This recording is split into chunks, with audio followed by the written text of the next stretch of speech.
make me go sell my cloth, Abi. All how this sense, Pastor. I trusted you, and this is how you treat us? Now today you go give us our money. You go collect.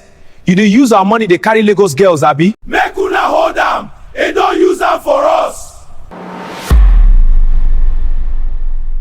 It was a sunny Sunday morning in Lagos, and the streets were busy with cars, motorcycles, and people rushing to their destinations. In a small but lively church in the heart of the city, Pastor Emeka prepared to speak to his congregation. He was a tall man, always neatly dressed in white robes with gold embroidery. He had a shiny smile, a deep voice, and a way of making everyone feel like he was sent by God. Among the congregation was Mrs. Funk, a kind woman in her 40s who had been attending this church for many years.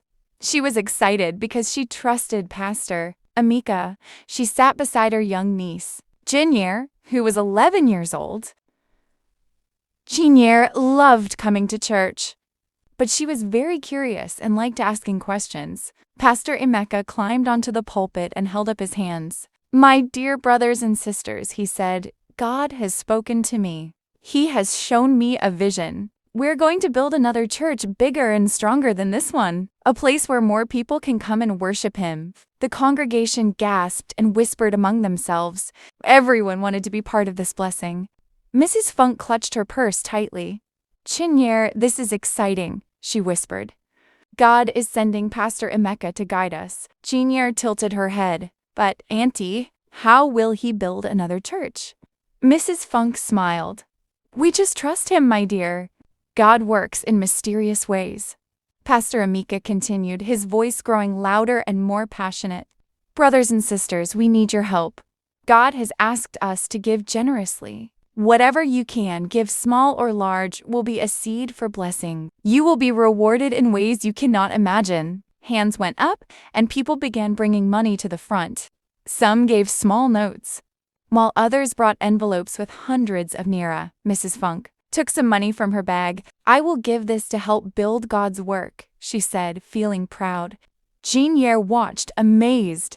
People were handing over their hard-earned money with trust and faith. The pastor smiled as he collected it, shaking hands and praising everyone. After the service, Pastor Emeka spoke privately to some members. "Remember, God will reward you for your generosity. Trust in Him and He will make you rich beyond your imagination," he said, smiling mysteriously.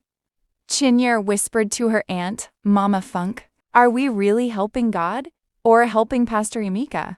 Mrs. Funk shook her head. "Chinyere, Pastor Emeka is sent by God. He knows what he is doing. We must trust him."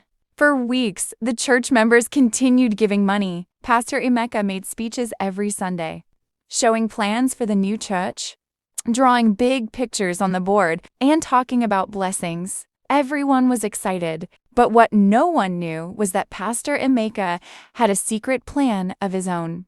Behind closed doors, he was already planning to use the money not to build a new church, but to live a luxurious life in Lagos.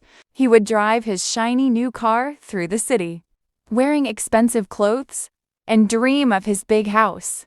Far away from the eyes of the trusting congregation, he told everyone that God was blessing him and that it was part of his plan. Chinyere, who loved to observe everything, noticed something strange. Pastor Emeka never seemed busy with church work during the week, and sometimes she overheard servants talking about deliveries of furniture, clothes, and other things to his house. She frowned. "That doesn't sound like a church project," she whispered to herself. But for now, the congregation believed in the pastor completely. Every Sunday, more money came in, more promises were made, and Pastor Emeka's smile grew wider. No one suspected that the pastor who claimed to be sent by God had a plan that would shock everyone. Little did they know, the story was just beginning. After weeks of collecting money from the congregation, Pastor Emeka's plans were becoming real, but not the kind the church members expected. Instead of using the money to build a new church, he secretly bought a big, beautiful house in Lagos, far away from the small church where everyone trusted him. The house had shiny marble floors, tall windows, and even a small swimming pool in the backyard. Every corner of it screamed luxury. Pastor Emeka moved in quietly, He hired servants to keep everything clean and bought expensive clothes, shoes, and watches. He even invited some young women from Lagos to visit him. "God has blessed me with this life," he would say to them, showing off his wealth. Back at the church, the members continued to give money. Every Sunday, Pastor Emeka made speeches full of hope and promises. "Brothers and sisters," he said one Sunday, "the new church is coming along. God is pleased with your generosity. Keep trusting him, and he will reward you abundantly." The congregation clapped, sang, and cheered. Mrs. Funk smiled proudly. "God is blessing us," she said. Chinyere, however, frowned and whispered to her aunt Mama Funk, "I am not so sure. Something feels strange." Chinyere began paying closer attention. Every time Pastor Emeka spoke about the new church, he never showed actual progress. She asked questions, but the pastor's answers were always clever and confusing. One evening, Pastor Emeka sat in his big house counting money. "God has truly blessed me," he said to himself, laughing quietly. "They all believe I am building a church. Soon, I will have everything I have ever wanted." He didn't care that he had promised to build a church. He didn't care that people had trusted him with their savings. For him, the money was just a way to live a life of comfort, far from the eyes of the congregation. Chinyere's curiosity grew stronger every day.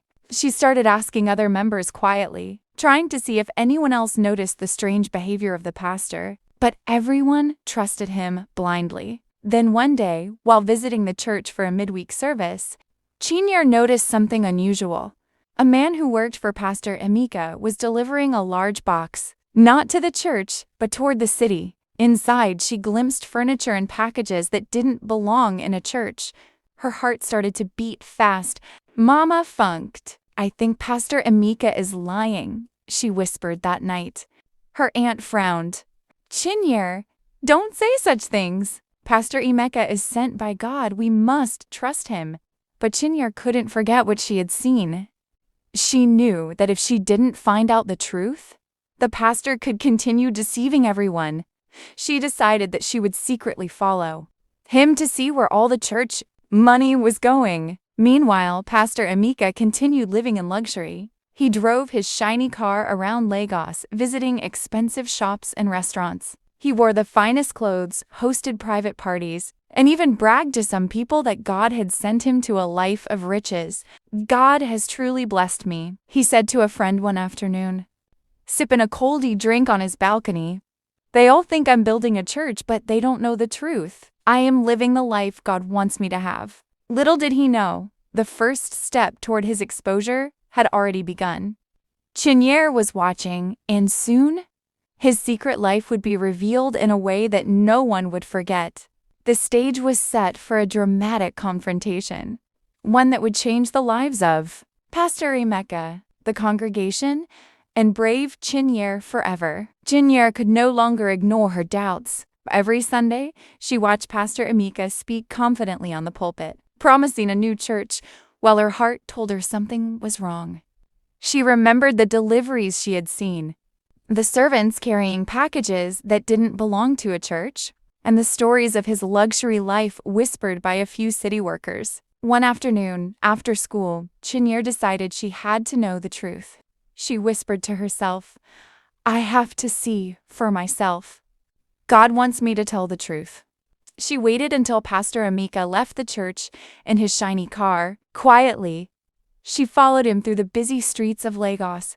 She kept a safe distance, hiding behind trees and parked cars, making sure he wouldn't see her. Pastor Emeka drove to a part of the city that Chinyere had never been to before. She gasped as she saw what awaited him: a big, beautiful house with marble floors, tall windows, and a swimming pool. Servants carried shopping bags filled with clothes and boxes of food and furniture. Some young women walked into the house, laughing and talking with Pastor Emeka.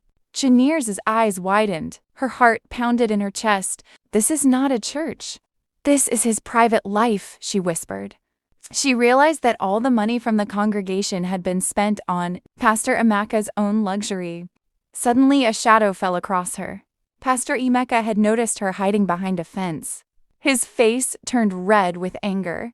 "You! What are you doing here?" he shouted, stepping out of the house. Chinyere stepped back, trembling. I just wanted to see what you were doing, she stammered. Pastor Emeka's eyes narrowed dangerously. If you ever tell anyone what you saw, I will make sure you regret it, he threatened, pointing a finger at her. Chinyere felt scared, but she knew that telling the truth was the right thing to do.